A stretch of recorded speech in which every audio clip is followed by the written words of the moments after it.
برادر و خواهر عزیز، آیا شما می‌دانید که چشم هم زنا می‌کند؟ پس این را فراموش نکنید که پیامبری که دعوا می‌کنید که دوستش می‌دارید به شما چی می‌فرماید. پیامبر خدا صلی الله علیه و سلم برای ما و شما می‌فرماید که فزین العین النظر، یعنی چشم زنا می‌کند و زنای آن نگریستن است. روایت بخاری و مسلم. یعنی نگریستن به هر آن چیزی که خداوند دیدن آن را حرام کرده است، خواه رسم باشد یا نوار یا چیزی دیگره. برای مردان دیدن زنهای بیگانه و برای زنها دیدن مردهای بیگانه، مگر در حالت ضرورت به قدر ضرورت با رعایت ستر و حجاب می توانند یکدیگر را ببینند. اما دیدن رسم و نوارهای فحشا و یا مردان و زنان نیم برهنه و لوچ هم برای مردان و هم برای زنان قطعا حرام است. این کار زنای چشم به شمار می رود. پس خود را محاسبه کن که در یک روز چقدر مرتکب زنای چشم می شوی.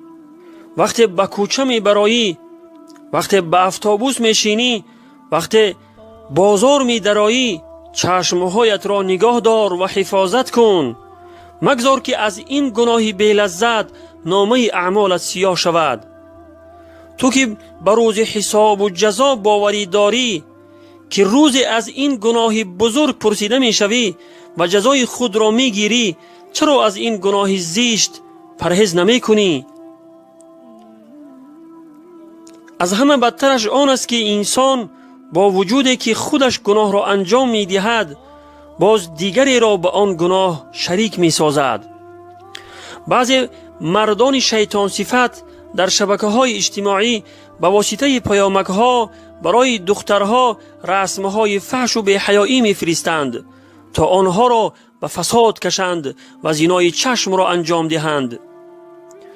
بعضی دختران بی شرم و حیا نیز همین کار را انجام می‌دهند و مردها را به فساد می‌کشند، یا اینکه رسم و نوارهای فحش و بی‌حیایی را برای پهن شدن کلاس یا لایک میمانند تا دیگران هم آن را ببینند و زنای چشم را مرتکب شوند.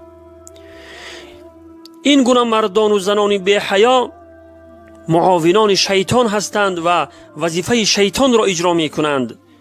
این گونه مردان و زنان بی حیا منتظر عذاب خداوند باشند که در همین دنیا اگرچه بعد از گذشت سالهای دراز هم که باشد، البته خداوند جزای این کردار زشت و ناپسند آنها را می دهد و آنگاه پشیمانی هیچ سودی ندارد. فراموش نکنند که روزی در پیشگاه خداوند از این چشمها و این چشم چرانی و پهن کردن بی حیایی پرسیده می شوند، ولی آنجا هیچ جوابی نمی یابند. برادر و خواهر عزیز، توبه کن از این همه کارهای زشت و ناروا و چشمانت را حفاظت نما و دیگران را نیز در گناه زنای چشم شریک نکن و گناه خود را دوچند مگردان. و السلام علی من اتبع الهدى.